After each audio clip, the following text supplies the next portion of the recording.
Welcome. तो हम लोग इस वीडियो में देखेंगे क्लास 12 का हिस्ट्री मॉडल सेट जो जैक बोर्ड के द्वारा रिलीज किया गया है उसका सॉल्यूशन। ठीक है, तो इस वीडियो में हम लोग चर्चा करेंगे मॉडल सेट का, हिस्ट्री का मॉडल सेट का ग्रुप डी। ठीक है, ग्रुप डी हम लोग चर्चा करने वाले हैं। ग्रुप सी हम लोग चर्चा कर चुके थे और उसका सॉल्यूशन भी हम लोग देख चुके थे। अगर आपने नहीं देखा है तो चैनल के ऊपर जाइए, वहां से आप जाके देख सकते हैं। तो हम लोग इसमें ग्रुप डी चर्चा करने वाले हैं।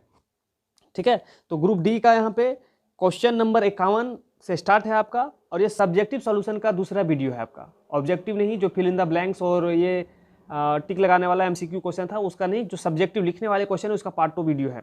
तो अगर आप पार्ट 1 नहीं देखे तो जाके पहले देखिए, उसके बाद पार्ट 2 स्टार्ट कीजिए। ठीक है, तो ये भी 20 नंबर का, ग्रुप डी भी 20 नंबर का है। तो पहला क्वेश्चन है कि हड़प्पा सभ्यता के प्रमुख स्थलों का वर्णन कीजिए। तो इसका वर्णन हम लोग करते हैं कि हड़प्पा सभ्यता के प्रमुख स्थल निम्न है।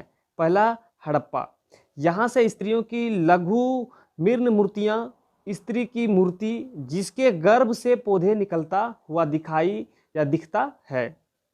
ठीक है, पत्थर के शीशन व योनि, ठोस पहिए वाली गाड़ी, प्रसाधन, मंजूसा, तांबे का मुहर इत्यादि मिला है।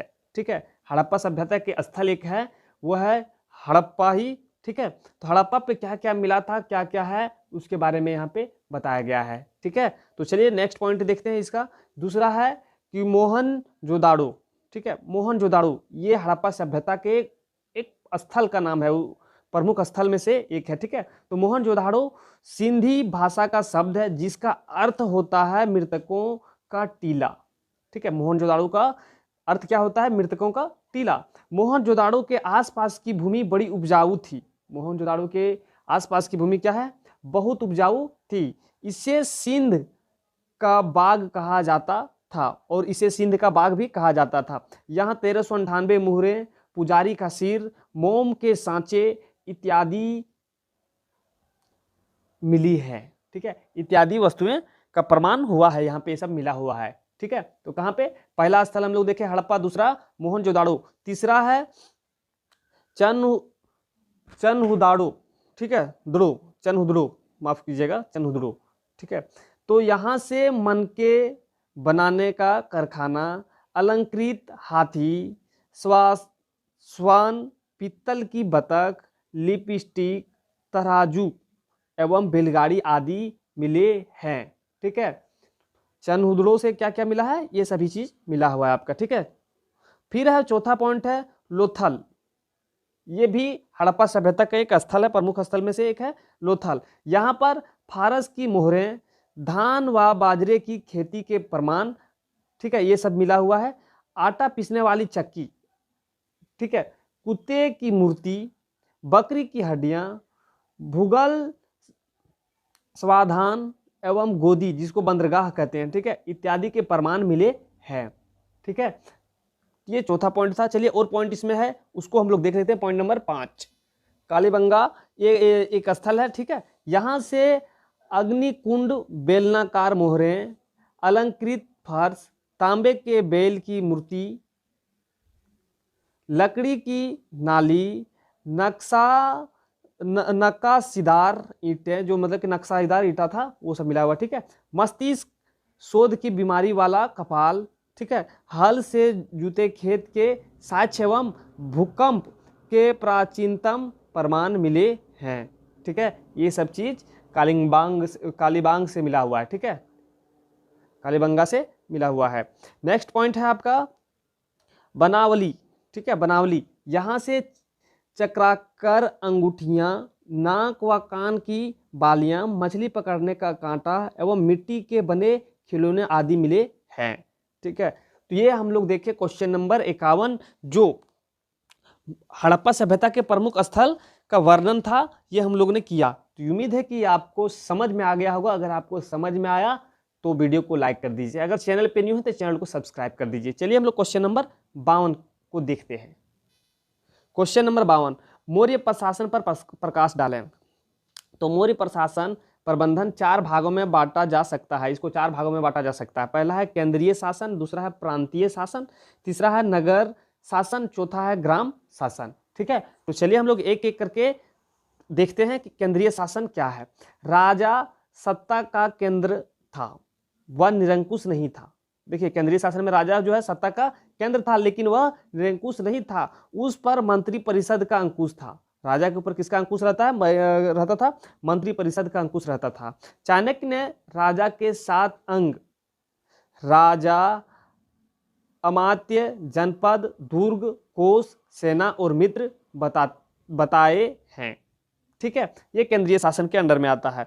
दूसरा हम लोग देखते हैं प्रांतीय शासन। तो प्रांतीय शासन देखिए कि अशोक के अभिलेख से निम्न 5 प्रांतों का उल्लेख मिला है। पहला जो है उदय उत्प्रात, ठीक है, अवंती, ठीक है, राजधानी उज्जैनी में जो ये मिला हुआ है, कलिंग, दक्षिणापथ, परचाय। ठीक है, ये सभी प्रांतीय शासन का उल्लेख किया गया है इसी ये सब में से। ठीक है, तो चलिए हम लोग इसका तीसरा देखते हैं कि नगर शासन। नगर शासन को हम लोग देखते हैं।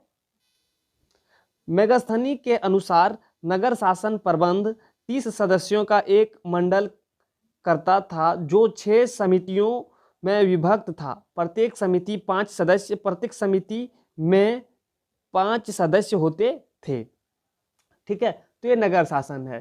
ठीक है, नगर शासन के बारे में इसमें हम लोग नोट कर रखे हैं। चलिए हम लोग ग्राम शासन के ऊपर भी हम लोग देख लेते हैं। ग्राम का मुखिया ग्रामिक या ग्रामीणी कहलाता था। जो ग्राम के मुखिया कहलाते थे वो ग्रामिक या ग्रामीणी कहलाते थे। ग्राम में एक प्रशासनिक अधिकारी भोजक होता था।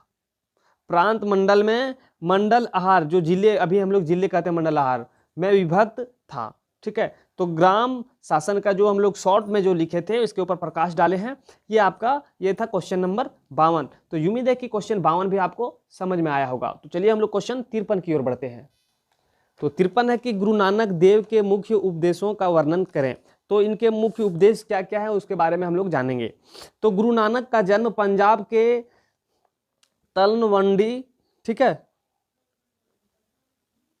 तलवंडी जो ननकान गांव में 1469 ईस्वी में हुआ था। ठीक है, इनके गुरु नानक का जन्म जो हुआ है पंजाब के तलवंडी गांव में 1459 ईस्वी में हुआ था, जो अभी तलवंडी गांव जो है वर्तमान में पाकिस्तान में पड़ता है। ये गांव जो अभी है, अभी जब भारत और पाकिस्तान विभाजन हुआ तो ये कहाँ पड़ता है? पाकिस्तान में पड़ता है। एक पंजाब हमारे पास भी है, एक पंजाब पाकिस्तान के पास भी है, तो उस पंजाब में पड़ता है। ठीक है, इनके पिता श्री का नाम मेहता कालूचंद, ठीक है, इनके पिताश्री का नाम क्या था? मेहता कालूचंद, व माता तृप्ता थी। इनका विवाह सुलाखनी से हो गया और इनका विवाह भी कर दिया गया। ठीक है, और इनसे भी मतलब कि आगे पता चलेगा कि पढ़ेंगे इसके बारे में। तो इनके पुत्र भी हुए हैं, इनके जीवन शिक्षा के बारे में भी टोटल चीज उसमें डिटेल से पढ़ना था, क्योंकि लेकिन हम लोगों को लिखना है क्वेश्चन के तौर पे, तो हम लोग इसको शॉर्ट फॉर्म में ही लिख रहे हैं। ठीक है, उन्होंने मध्य युगीन परिस्थितियों का गंभीर अध्ययन किया, और उस समय जो था उसमें उसने बहुत सारे अध्ययन किए, उस परिस्थितियों का अध्ययन किया और समस्या के संतोषजनक समाधान निकाले, और उसने समस्या के संतोषजनक समाधान निकाल लिया। उन्होंने सिख धर्म की स्थापना की। ठीक है, उसने सिख धर्म की स्थापना की और उसने एक धर्म बनाया जिसका नाम रखा सिख धर्म। और गुरु नानक देव के मुख्य उपदेश निम्न है, और इसने उपदेश भी दिया था, जो बहुत सारे उपदेश दिए, लेकिन इसका मुख्य उपदेश हम लोग यहाँ पे देखने वाले हैं। तो इसका मुख्य उपदेश क्या है? उन्होंने निर्गुण भक्ति का प्रचार किया। उन्होंने निर्गुण भक्ति का प्रचार किया। ठीक है, दूसरा है उन्होंने धर्म के सभी बाहरी अंडाम्बरों का खंडन किया। जैसे देखिए, अंडाम्बरों का मतलब समझिए कि खंडन किया कि यज्ञ, अनुष्ठानिक स्थान, मूर्ति पूजा तथा कठोर तप, ये सभी चीज का उसने बोला मतलब कि खंडन किया, बोला ये सही नहीं है। ठीक है, फिर है यहाँ पे उन्होंने हिंदू और मुसलमानों के धर्म ग्रंथ को नकारा, और उसने हिंदू ग्रंथ भी पढ़ा, मुसलमान के ग्रंथ भी पढ़ा। ये दोनों ग्रंथ पढ़ने के बाद उसने ये दोनों ग्रंथ को नकार दिया, उनको अच्छा नहीं लगा, उनको समझ में नहीं आया। उनके अनुसार परम पूर्ण रब, जिसे हम लोग परमात्मा कहते हैं, ठीक है, का कोई लिंग या आकार नहीं होता है। गुरु नानक देव के अनुसार जो हमारे ईश्वर हैं उनका ना तो कोई लिंग है ना कोई आकार है, ठीक है। और इसमें से आप ये भी देख सकते हैं कि उन्होंने एक ईश्वर के प्रति अपना इजहार बताया और कहा है, ठीक है। उसने कहा कि एक ही ईश्वर है, ठीक है। तो ये किसने कहा? गुरु नानक देव के कुछ जो मतलब कि मुख्य उपदेश थे वो हम लोगों ने देखा। तो उम्मीद है कि ये भी आपको समझ में आया होगा। तो चलिए हम लोग क्वेश्चन नंबर 54 देखते हैं। क्वेश्चन नंबर 54 कि सविनय अवज्ञा आंदोलन पर प्रकाश डालना है हम लोगों को। तो चलिए हम लोग डालते हैं। महात्मा गांधी के नेतृत्व में भारतीय जनता ने सविनय अवज्ञा आंदोलन प्रारंभ किया। जो महात्मा गांधी इनके लीडर थे, ठीक है। आंदोलन का आरंभ करते हुए 12 मार्च 1930 ईस्वी को गांधी जी ने अपने 79 कार्यकर्ताओं के साथ साबरमती आश्रम से समुद्र तट पर स्थित दांडी की ओर गए। देखिए महात्मा गांधी जी ने क्या किया कि उसने जो ये आंदोलन स्टार्ट किया, शुरू किया, वो 12 मार्च 1930 ईस्वी को गांधी जी ने अपने 79 कार्यकर्ताओं के साथ शुरू कर दिया। कहाँ से? साबरमती जो आश्रम है वहां से शुरू किया और उसने समुद्र तट पर स्थित दांडी की ओर गया, ठीक है, गया। 241 मील की यात्रा समाप्ति में 24 दिन का समय लगा और इसने गांधी जी ने 241 मील की यात्रा की और इनको लगभग 24 दिन का समय व्यतीत करना लगा। यह एक ऐतिहासिक यात्रा थी और ये जो यात्रा थी वो ऐतिहासिक यात्रा थी। सुभाष चंद्र बोस ने इसकी तुलना नेपोलियन के एल्बा से लौटने पर पेरिस यात्रा से की। और सुभाष चंद्र बोस ने जो ये यात्रा थी ये नेपोलियन एल्बा, ठीक है, से लौटने पर पेरिस यात्रा से कर दी। बॉम्बे कार्निकल समाचार पत्र ने लिखा, जो एक पत्र है बॉम्बे कार्निकल समाचार पत्र है, उसने लिखा कि मनुष्य जाति के हृदय में राष्ट्रभक्ति की लहर, ठीक है, लहर ने इतने जोर से कभी हिलोर नहीं ली थी जो इस अवसर पर ली है। ये कह रहा है कि उस समाचार पत्र लिखते हैं कि मनुष्य के हृदय में राष्ट्रभक्ति के प्रति जो लहर है इतने जोर से कभी नहीं हिलोर ली थी, ठीक है, ठीक है। 6 अप्रैल को गांधी जी ने नमक कानून तोड़ा और जनता के समक्ष यह कार्यक्रम प्रस्तुत किया, ठीक है। उसने क्या हुआ कि 6 अप्रैल को गांधी जी ने नमक कानून को तोड़ा और जनता के समक्ष यह कार्यक्रम प्रस्तुत किया। क्या किया? पहला उसने कहा कि हर गांव में नमक कानून तोड़ा जाए और उसने कहा कि हर गांव में नमक कानून को तोड़ दिया जाए। दूसरा है कि शराब, अफीम, विदेशी कपड़ों की दुकान पर धरना दिया जाए। जैसे मैं शराब की दुकान पर धरना, अफीम, विदेशी कपड़े की दुकान पर धरना देने का अपील किया। तीसरा है कि सरकारी संस्थाओं का त्याग करना। और क्या हुआ कि सरकारी संस्थाओं का उसने त्याग करने का भी अपील किया। सरकार को कर नहीं दिए जाएं और यह भी कहा कि सरकार को कर नहीं दिए जाएं। विदेशी वस्त्रों की होली जलाई जाए और विदेशी वस्त्र है वो क्या है कि उनका होली जलाई जाए। ये महात्मा गांधी जी ने बताया लोगों को, ठीक है। इस तरह 4 मई 1930 को गांधी जी गिरफ्तार कर लिए गए और इस तरह से गांधी जी को 4 मई 1930 को गिरफ्तार कर लिया गया, ठीक है। तो ये उम्मीद है कि आपको समझ में ये क्वेश्चन आया होगा। तो चलिए हम लोग नेक्स्ट क्वेश्चन की ओर बढ़ते हैं। चलिए नेक्स्ट क्वेश्चन कि किसान महात्मा गांधी को किस रूप में देखते थे, ठीक है। तो गांधी बाबा, गांधी महाराज अथवा सामान्य महात्मा जैसे अलग अलग नामों से ज्ञात गांधी जी भारतीय किसान के लिए एक उदारक के समान थे, ठीक है। जो गांधी जी का अलग अलग नामों से जाना जाता था, वो किसानों के, भारतीय किसान के लिए उदारक के समान थे, जो उनकी ऊंची करों और दमनात्मक अधिकारियों से सुरक्षा करने वाले और उनके जीवन में मान मर्यादा और स्वायत्तता वापस लाने वाले थे। गरीबों विशेषकर किसानों के बीच गांधी जी की अपील को उनकी सात्विक जीवन शैली और उनके द्वारा धोती तथा चरखा जैसी प्रतीक के विवेकपूर्ण प्रयोग से बहुत बल मिला। और क्या हुआ कि जो गांधी जी के जो ये चरखा और धोती जो पहनते थे, इनसे उनको विवेकपूर्ण जो प्रयोग हुआ उनसे मतलब कि बहुत बल मिला। जाति से महात्मा गांधी भले ही एक व्यापारी एवं पेशे से वकील थे, किंतु वह किसानों में उनके हितकर समझे जाते थे। गरीब श्रमिकों के प्रति बहुत अधिक सहानुभूति रखने के कारण वे लोग गांधी जी के प्रति भी सहानुभूति रखते थे। और देखिए गांधी जी जो थे वो गरीब श्रमिकों के प्रति बहुत अधिक सहानुभूति दिखाया करते थे, ठीक है। इसीलिए उनके गांधी जी के प्रति भी वे लोगों ने सहानुभूति रखते थे। किसान ना सिर्फ गांधी जी को अच्छी तरह समझते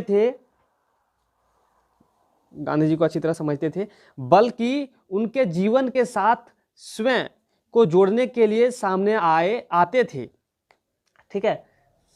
वो ऐसा नहीं कि सिर्फ उनको अच्छे से समझते थे, उनके जीवन से भी खुद को जोड़ने के लिए उनके सामने आया करते थे, ठीक है। किसान गांधी जी को जनप्रिय नेता और अपने में से एक समझते थे। और किसान क्या समझते थे? गांधी जी को जनप्रति नेता और अपने में से एक समझते थे, क्योंकि वह उन्हीं की तरह वस्त्र पहनते थे। और क्यों गांधी जी को अपने में समझते थे? क्योंकि उन्हीं की तरह वस्त्र पहनते थे, धोती, उन्हीं की तरह रहते और उन्हीं की तरह रहते भी थे, एवं भाषा भी बोलते थे उन्हीं की तरह। किसानों को विश्वास था कि गांधी जी उन्हें अंग्रेजों की दास्ता, जमींदारों के शोषण और साहूकारों के चंगुल से अहिंसात्मक